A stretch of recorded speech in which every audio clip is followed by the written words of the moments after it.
नमस्कार, अपना उत्तर प्रदेश देख रहे हैं आप। मैं हूं आपके साथ पूजा मोहन पांडे। बुलेटिन की शुरुआत करते हुए सबसे पहले आपको बताएं कि उत्तर प्रदेश के विधान चुनावों से पहले पंचायत चुनावों के नतीजों से बीजेपी बेहद सतर्क हो गई है। ऐसे में सूबे की मौजूदा सियासी स्थिति और भविष्य की रणनीति की रूपरेखा तैयार करने के लिए बीजेपी और संघ नेताओं के बीच में लगातार बैठकों और मंथन का दौर जारी है। दिल्ली के बाद लखनऊ पहुंचे थे राष्ट्रीय स्वयंसेवक संघ के सरकारी वाहक दत्तात्रेय होस बोले। प्रदेश के संघ के बड़े पदाधिकारियों के साथ बैठक करते नजर आए, जो काफी अहम माना जा रहा है। सूत्रों के हवाले से खबर आ रही है कि संगठन और सरकार में बड़े फेरबदल हो सकते हैं। इस फेरबदल में स्वतंत्र देव सिंह को कैबिनेट प्रभार मिल सकता है, कैबिनेट मंत्री बनाए जा सकते हैं। आपको बता दें कि स्वतंत्र देव सिंह कैबिनेट से ही वापस लौटे थे। प्रदेश अध्यक्ष की जिम्मेदारी इनको सौंपी गई थी, वापस कैबिनेट में शामिल किया जा सकता है और केशव प्रसाद मौर्य को प्रदेश अध्यक्ष बनाया जा सकता है। इस तरीके की अटकलें सामने आ रही हैं। तो वहीं लंबे समय से चर्चाओं में चल रहे पूर्व आईएसए के शर्मा को प्रदेश का डिप्टी सीएम बनाया जा सकता है, जबकि विजय बहादुर को मंत्रिमंडल में शामिल किया जा सकता है। 28 और 29 तारीख सुनिश्चित हो सकती है शपथ ग्रहण को लेकर। हालांकि सूत्रों के हवाले से ये खबर है, जनता टीवी इस बात की पुष्टि नहीं करता, लेकिन दत्तात्रेय होस बोले का ये दौरा काफी अहम सियासी लिहाज से भी है।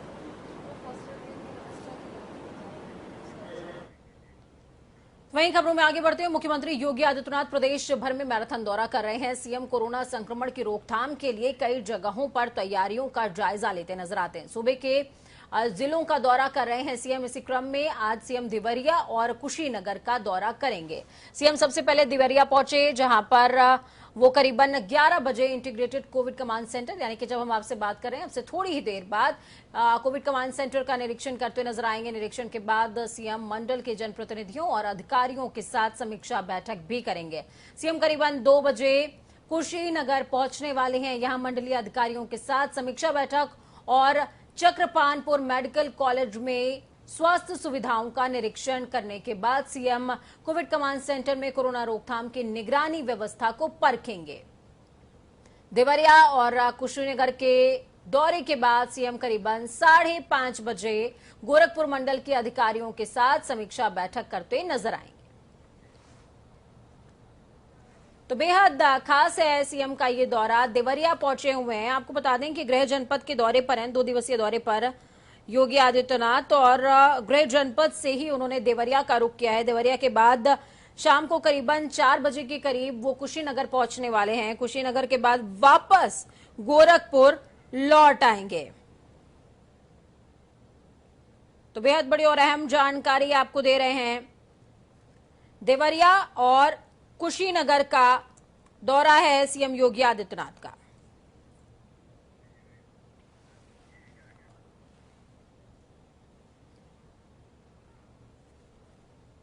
तो बड़ी और अहम जानकारी इस वक्त की। सीएम योगी आदित्यनाथ देवरिया और कुशीनगर के दौरे पर हैं। इस खबर पर ज्यादा जानकारी के लिए प्रमोद हमारे साथ में जुड़ चुके हैं कुशीनगर से, साथ में देवरिया से हमारे साथ लाल बाबू गौतम मौजूद हैं। लाल बाबू, क्या कुछ अपडेट है आपके पास? क्या सीएम पहुंच चुके हैं और पहुंच गए हैं तो क्या कुछ कार्यक्रम हुआ है?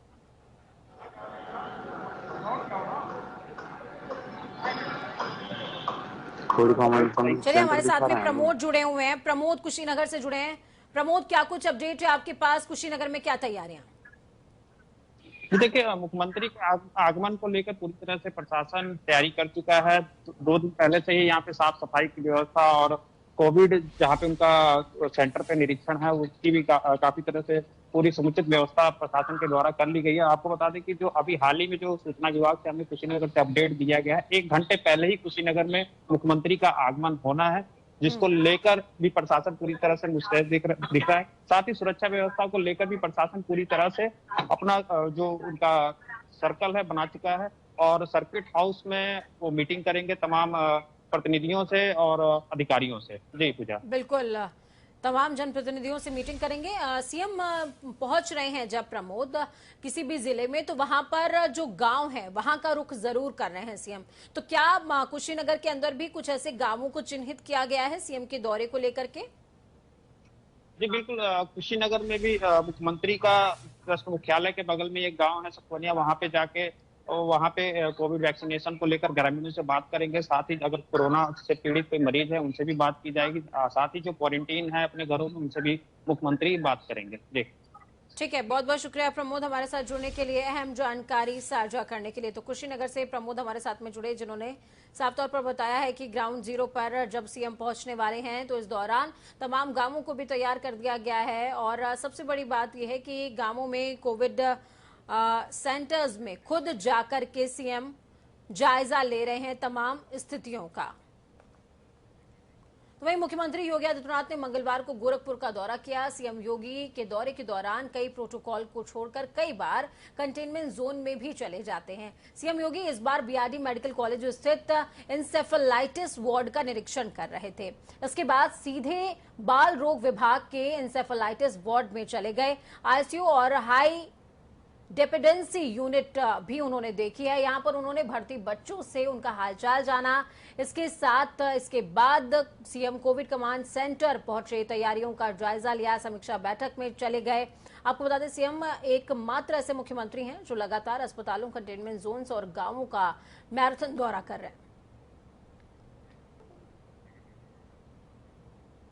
सीएम योगी ने आदेश जारी करते हुए कहा कि नवनिर्वाचित ग्राम प्रधानों से 28 मई को संवाद करेंगे। प्रदेश के नवनिर्वाचित ग्राम प्रधानों से विकास कार्यों को आगे बढ़ाने को लेकर मुख्यमंत्री योगी आदित्यनाथ वीडियो कॉन्फ्रेंसिंग के जरिए संवाद करने वाले हैं। पंचायती राज विभाग के अपर मुख्य सचिव मनोज कुमार सिंह ने सभी जिला अधिकारी और जिला पंचायत राज अधिकारियों को 28 मई को ग्राम प्रधानों से सीएम की ऑनलाइन संवाद को लेकर आदेश भी जारी कर दिए हैं।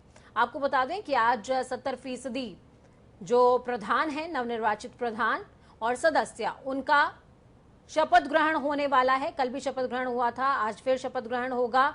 कल सीएम से ऑनलाइन 28 मई को, माफ कीजिएगा, सीएम से ऑनलाइन संवाद करते भी नजर आएंगे और इस दौरान सीएम आगामी विकास कार्यों को लेकर के तमाम प्रधानों से चर्चा करेंगे।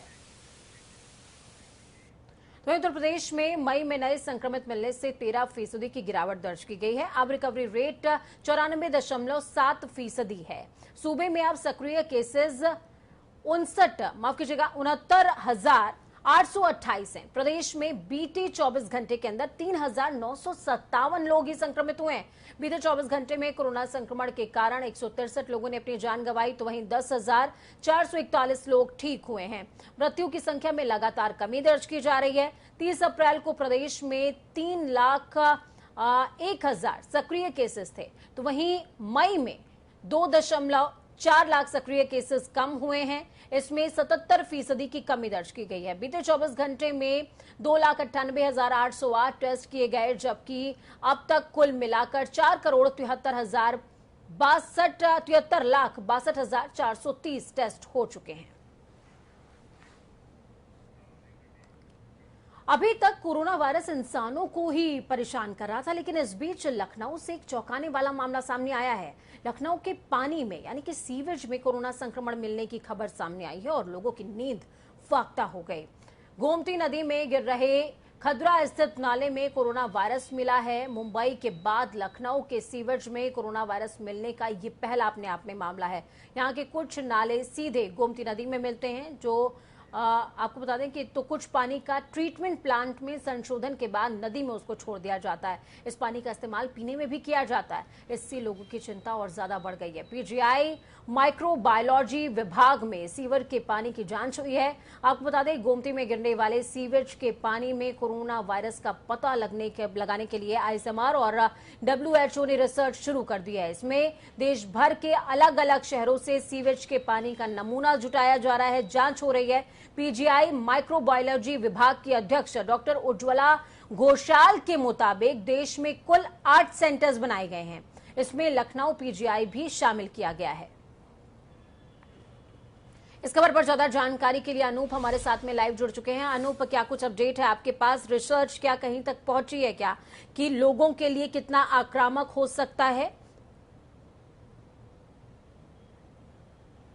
देखिए पूजा, उत्तर प्रदेश में जब गंगा के किनारे लाशें मिल रही थी, गंगा के किनारे उत्तर प्रदेश में जो स्थानीय जो गांव थे उनके किनारे लाशें जब मिल रही थी, उसी समय एक अभियान चलाया गया था। ये आशंकाएं थी कि पानी में कोरोना वायरस फैलता है या नहीं फैलता, उसी समय जांच के लिए आदेश दिए गए थे। लखनऊ में जिस तरीके से या फिर उत्तर प्रदेश में जगह जगह पर जो जांच जो लैब हैं वो लगातार सक्रिय थी। लखनऊ में ICMR जो जांच लैब है वो लखनऊ में 3 जगह पे सैंपल लिया था। लखनऊ के जो खदरा है, वो एक नाला गिरता है गोमती में, वो करीब 5 किलोमीटर दूरी उसकी पूजा है। वहां पर करीब हजारों जो घर हैं, कई जो अस्पताल हैं, वहां का भी पानी आता है।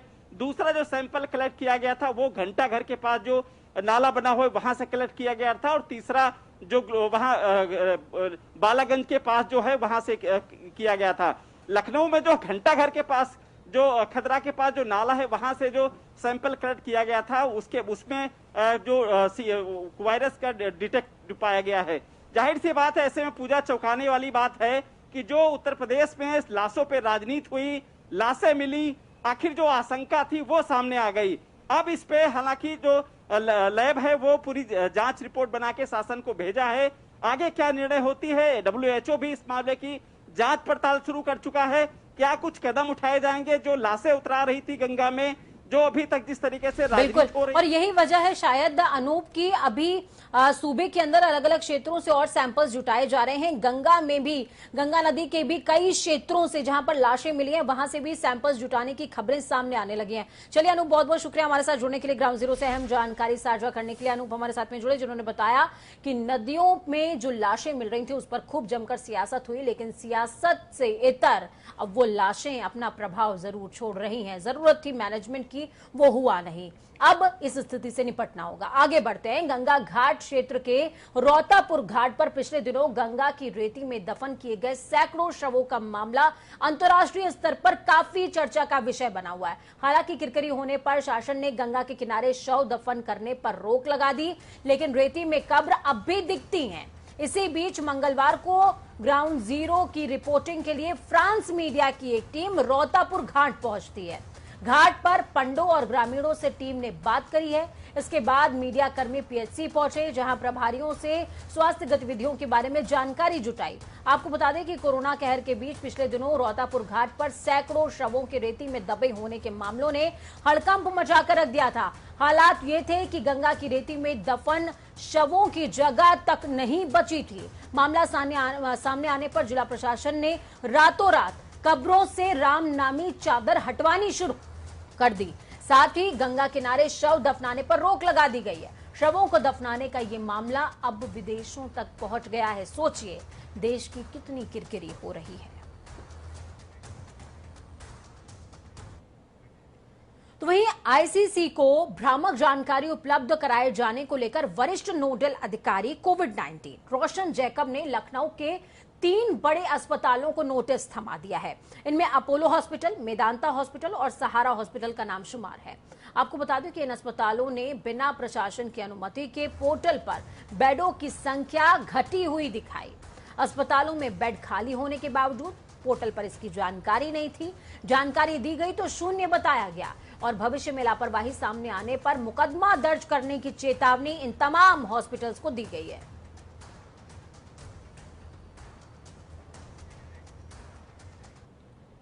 वहीं उत्तर प्रदेश प्रभारी प्रियंका गांधी ने जिम्मेदार कौन अभियान शुरू किया है। इसके तहत सोशल मीडिया के माध्यम से केंद्र सरकार से सवाल प्रियंका गांधी पूछती नजर आएंगी। प्रियंका लगातार राज्य और केंद्र सरकार पर हमलावर हैं और ट्वीट करते हुए सरकार को घेर भी रही हैं। प्रियंका ने अपने फेसबुक पोस्ट के माध्यम से लोगों से सुझाव मांगे हैं और लिखा कि हर एक भारतीय नागरिक की जान कीमती है। सरकार जनता के प्रति जवाबदेह है, इसलिए हर एक मुद्दे पर बेबाक सवाल पूछे जाने जरूरी हैं। उन्होंने कहा, इस अभियान के माध्यम से कुछ तथ्य रखूंगी जिससे मौजूदा दयनीय स्थिति की वजह से इसकी वजह को आप समझ पाएंगे। जनता की तरफ से सरकार से सवाल मैं पूछूंगी। तो ये ट्वीट प्रियंका गांधी ने किया है और इस दौरान उन्होंने अपने अभियान का भी जिक्र किया है। समाजवादी पार्टी के अध्यक्ष अखिलेश यादव लगातार सरकार पर हमलावर हैं। एक बार फिर से उन्होंने कोरोना संक्रमण को लेकर बीजेपी सरकार पर हमला बोला। अखिलेश ने कहा, भाजपा को बस स्वार्थ की राजनीति और झूठे प्रचार से मतलब है। जनता की जिंदगी से उन्हें कोई सरोकार नहीं है, उन्हें कोई चिंता नहीं है।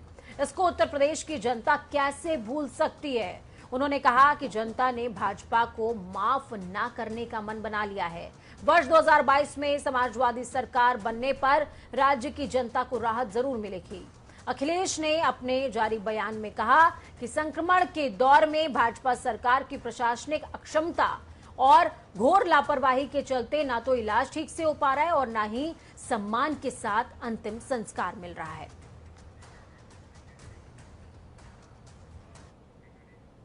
नए कृषि कानूनों के खिलाफ किसानों ने आंदोलन के 6 महीने पूरे होने पर काला दिवस मनाने का ऐलान किया है। आंदोलन की अगुवाई कर रहे संयुक्त किसान मोर्चा ने आंदोलन के 6 महीने पूरे होने पर किसानों ने आज विरोध दिवस के तौर पर मनाने और काले झंडे लगाने और केंद्र सरकार का विरोध करने का ऐलान किया है।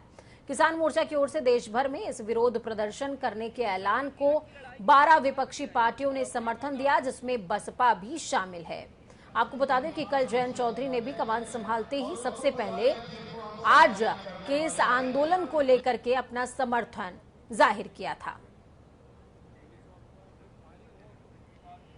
किसानों की हक की लड़ाई के लिए वहीं नए कृषि कानूनों के खिलाफ किसानों के आंदोलन के 6 महीने पूरे हो गए। आंदोलन की अगुवाई कर रहे संयुक्त किसान मोर्चा ने आंदोलन के 6 महीने पूरे होने पर किसानों ने आज विरोध दिवस के तौर पर मनाने और काले झंडे लगाने का ऐलान किया है।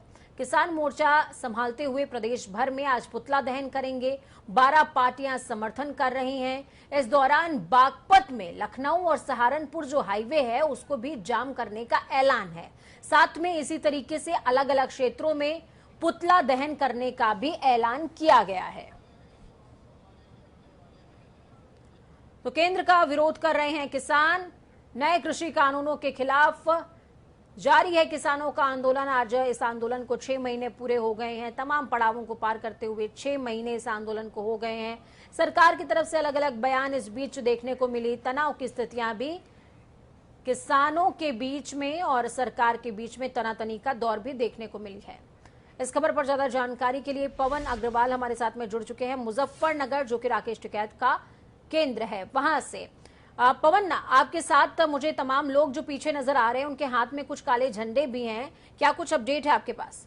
जी, मैं इस वक्त भारतीय किसान यूनियन के जो राष्ट्रीय प्रवक्ता है राकेश टिकैत जी, उनके आवास पर खड़ा हूँ। मेरे साथ उनके बेटे चरण सिंह टिकैत मौजूद है।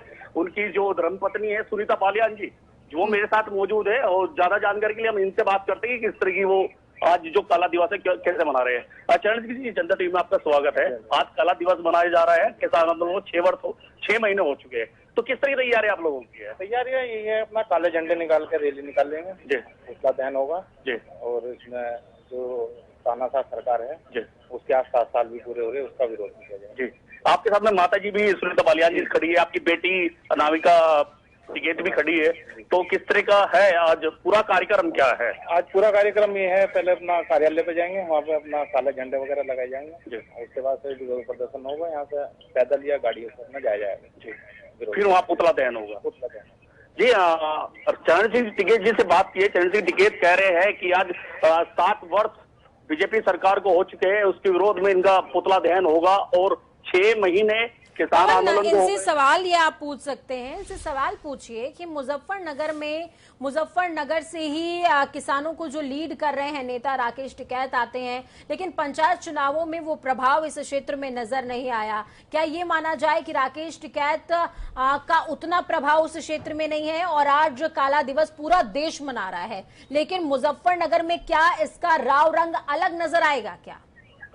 जी, चरण सिंह जी, मेरा सवाल आपसे है, पंचायत चुनाव हुए हैं, लेकिन पंचायत चुनाव में भारतीय किसान यूनियन का इतना ज्यादा जो प्रभाव नहीं था वो देखने को नहीं आया, क्योंकि खुद जो आपका गठबंधन था लोकदल के जो यहाँ जिलाध्यक्ष है अजीत राठी, वो भी चुनाव हार गए थे। तो मतलब ऐसा क्या हुआ 6 महीने की जो वो था किसान आंदोलन लीड करते हैं राकेश टिकैत जी मुजफ्फरनगर से, तो क्या कमी रही जो चुनाव में भारतीय किसान यूनियन का प्रभाव नहीं बढ़ा? थोड़ा बहुत जिन पर बीजेपी का ठप्पा वगैरह था हल्का सा भी, तो उनका विरोध हुआ है जी, और सीटें बहुत काफी आई है यहाँ पे जी, वो आज देख लेना रिपोर्ट वगैरह उठा के जी, और यहाँ पे धोखाधड़ी से अपना चुनाव वगैरह कराया गया। मतलब आपका आरोप है कि बीजेपी ने धोखाधड़ी करी है तभी बीजेपी जीती है, किसान यूनियन ने मेहनत करी है और काम भी किया है किसान ने।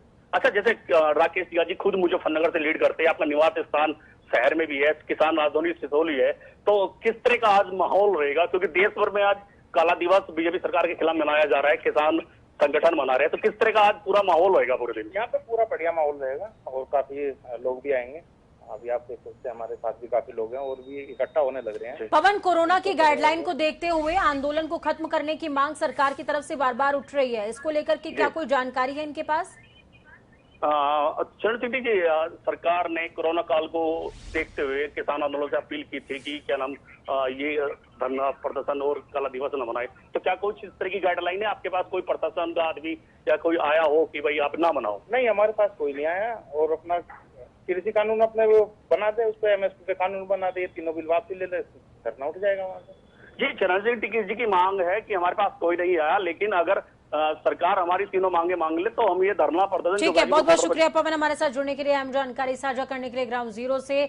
तो पवन हमारे साथ में जुड़े मुजफ्फरनगर से, जिन्होंने साफ तौर पर बताया है कि अलग तरीके से इस बार 6 महीने पूरे हो रहे हैं किसानों के आंदोलन को, तो उसको अलग तरीके से मनाने का ऐलान राकेश टिकैत की तरफ से किया गया है, भारतीय किसान यूनियन की तरफ से किया गया है। उन्होंने साफ तौर पर कहा कि हमारी 3 मांगे मान ली जाए, उसके बाद ये आंदोलन खत्म हो जाएगा।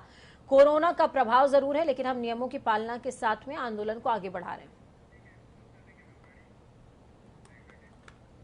वक्त यहाँ पर छोटे से ब्रेक का, ब्रेक के उस पार खबरों का सफर लगातार जारी। बने रहिए जनता टीवी के साथ, क्योंकि हमें आपकी ताकत, अपना और अपनों का बहुत ज्यादा ख्याल रखिए। नमस्कार।